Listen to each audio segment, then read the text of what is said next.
Salut tout le monde, moi je suis content, je viens de recevoir mon moteur Castle. 1650 kV en 15-20, chez Castle correspond à 42 fois plus ou moins 85-86 mm de long à capteur. Ce moteur, on va pouvoir l'utiliser avec le Monster X, donc un capteur waterproof 8S. Et ce moteur prend 8S. J'ai pas pris le plus gros parce qu'il existe en 17-17, c'est-à-dire en 49-85. Parce que je vais rester léger dans l'Hyper VT2. Vous en faites pas le bruit comme d'hab, c'est une nain qui passe par là.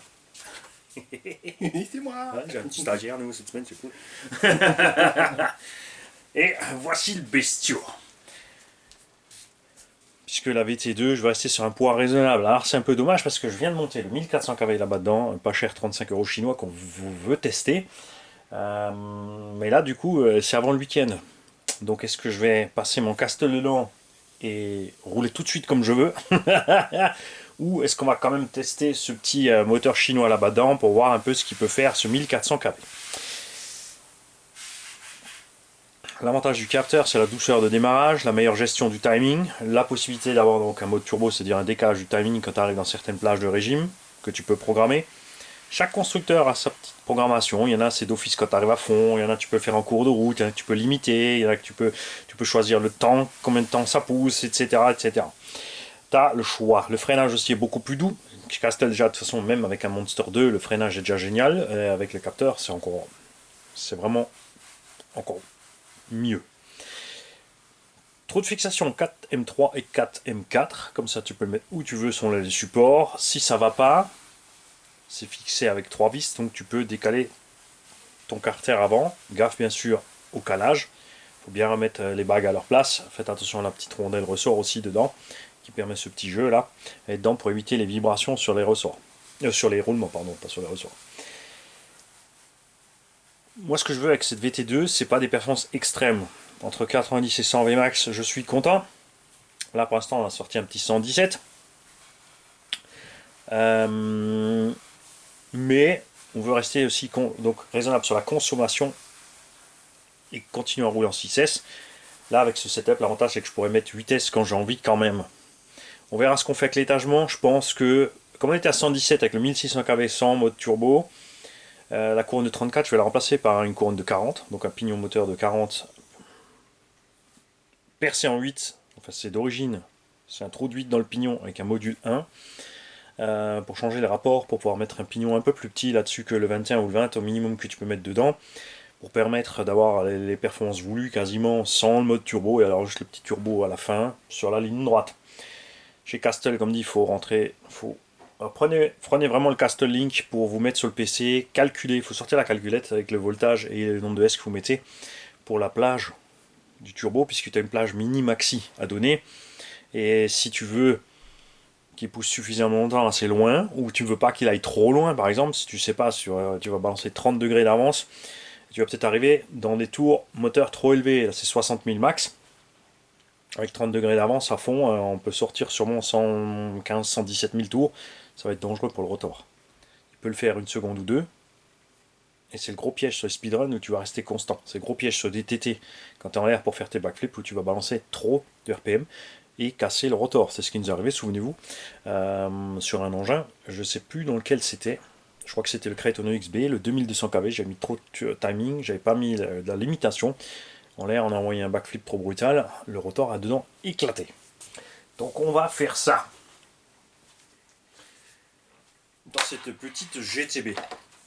Et qui est là-haut, dont la vidéo arrive. Et qu'est-ce qui se passe là? C'est pas cette histoire? Ah, un zoom it. Qu'est-ce qu'il fout là? En plus il bouge tout seul. Quoi? Ah, il veut jouer. Il veut jouer, donc on va jouer. N'empêche qu'il barre quand même comme de tout seul. Regarde. Ah, il est énervé le petit. C'est quoi ton histoire? C'était quoi cette brouillure? Je sais pas. Alors, Suite, préparé par Tonton Julien. On a les roues du IMT Sport dessus. On a une carreau incassable Alsace. Suspension moelleuse. Il est en mode crawler.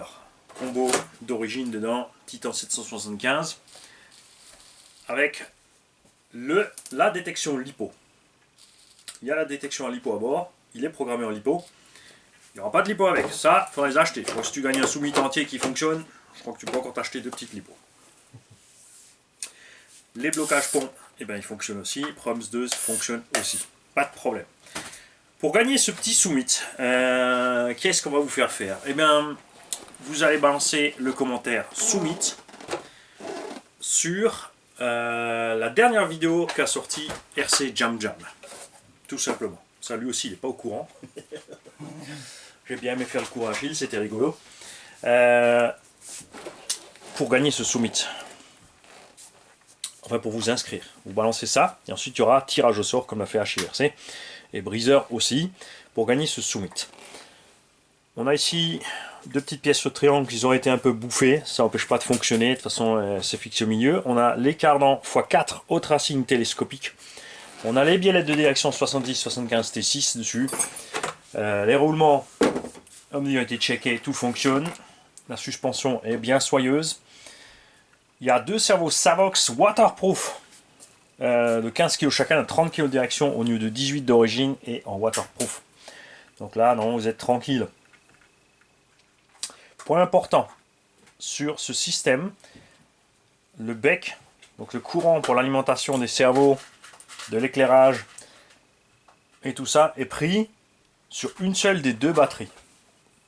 Tout ce qu'il faut faire pour passer sur les 2 batteries, pour se simplifier la vie au niveau... Parce qu'en fait, c'est vrai que quand tu crapailles et tu roules doucement, tu vas systématiquement vider une batterie plus que l'autre.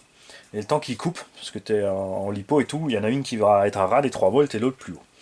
Donc, je pense que je vais vous le faire pour éviter tout problème. Tout ce qu'il faut faire, c'est mettre un shunt, c'est-à-dire une prise qui relie le plus et le moins directement là, sur une des 2. Tu vois, là, c'est le cas. J'ai débranché, regarde, là, j'ai débranché celle qui s'occupe du moteur. Non, là j'ai débranché celle qui s'occupe de la réception. Regarde. Je te montrer. Hop, je vais débrancher celle-là. Non, là aussi. Il y en a une des 2 normalement. À moins qu'il y ait une mise à jour sur le, avec celui qui a la lipodétection. Ah, c'est ça. Tu vois? Là, j'ai plus de moteur. Mais j'ai toute ma radio qui fonctionne. Mais elle se coupe quand même au bout d'un moment, c'est marrant. L'ancien faisait pas ça. Enfin bref, donc là on met un shunt et là on met un connecteur en série pour brancher tes 2 lipos en série sur une seule sortie. Ce qui fera que le bec prendra le courant sur les 2 côtés. On a mis ces pneus, ils sont énormes, ils sont gros, mais c'est tout ce qu'on avait là. Et pour crapahuter, ils font largement le taf. Franchement, on les a reçus aussi de tonton. Et enfin tout le matériel, ce Soumit est venu des tontons en fait. J'ai même rien mis moi-même. Je crois qu'elle a vraiment tout. Si, les cardans, c'était les miens, comme dit, il est pour crapahuter, il n'est pas pour foncer. Beaucoup de gens se disent, ouais, c'est bien, Soumit pour un gamin, je mets la première et du coup, il roule pas vite. Ne faites surtout pas ça. En première, il a énormément de couple, donc il va forcer et il va vous sortir la transmission, le petit, hein, et ce ne sera pas sa faute. Vaut mieux les laisser rouler en seconde, franchement, et faire gaffe.